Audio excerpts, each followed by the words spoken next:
আসসালামু আলাইকুম। আমরা পরীক্ষামূলকভাবে যে ফাঙ্গাস মাছগুলো ফেলেছিলাম সেগুলো আজকে বিক্রি করা হবে। তো আমরা মাছগুলো বিক্রি করেছি আমাদের বাজারের আড়তদারদের কাছে। সকল কিছু তারা করবে, মাছ ধরা, ওজন করা এবং কি এগুলো নিয়ে যাওয়া, ক্যারিং খরচ তো A to Z সব তাদের। আমরা শুধু এখানে থাকবো আর কত ওজন হয় তা দেখব।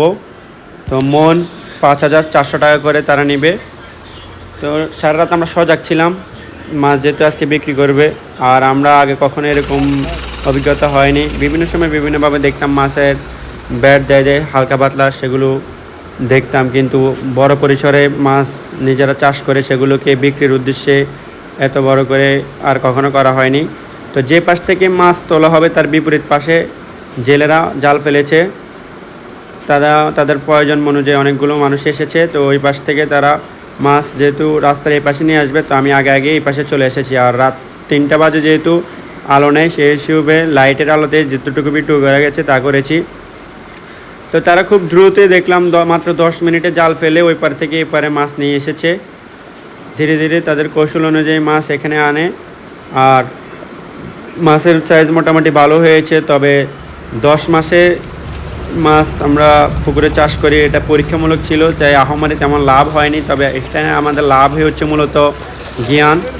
আমরা এখান থেকে অনেক কিছু বুঝতে পারলাম, যে মাছ বিক্রি করার সিস্টেম, তারপরে মাছে কি খাওয়ানো যায়, কীভাবে মাছের ওজন বৃদ্ধি করা যায়, মাছ সুস্থ থাকে বা কী কারণে মাছ মারা যেতে পারে। অনেক ধরনের অভিজ্ঞতা হয়েছে।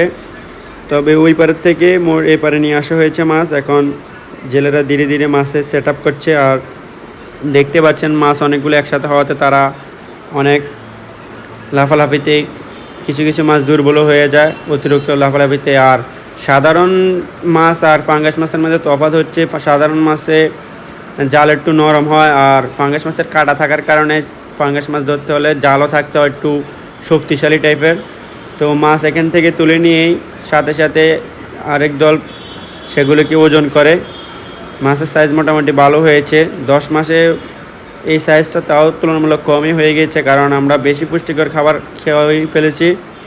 আর মাছের যেহেতু আমরা নতুন, পরীক্ষামূলক অনেক কিছু বুঝি নেই, যার কারণে মাছের ওজন তুলনামূলক কমই হয়েছে।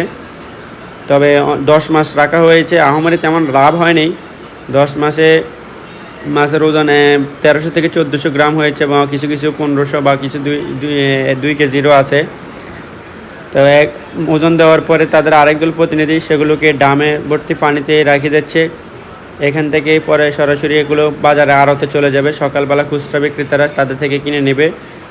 তো আমরা যেহেতু শুধু পাইকারিতে আড়তদারের কাছে বিক্রি করেছি, সেখানে আবার একটা সমস্যা হচ্ছে, মাছ বিক্রি করতে সময় মন সাধারণত 40 কেজি 1 মন আমরা জানি, কিন্তু এসব ক্ষেত্রে মন 42 কেজিতে দিতে হয়। 2 কেজি নাকি তাদের ঘাটতি দেওয়া লাগে। তো দেখলাম 27 মন মাছ হয়েছে, সব মিলে 27 মনের থেকে একটু কিছু বেশি। তবে ওই 2 কেজি করে যদি ঘাটতি হিসাব করি, 27 দুগুণে 54 কেজি তারা মাছ বাড়তি নেয়, প্রায় 1.5 মনের কাছে।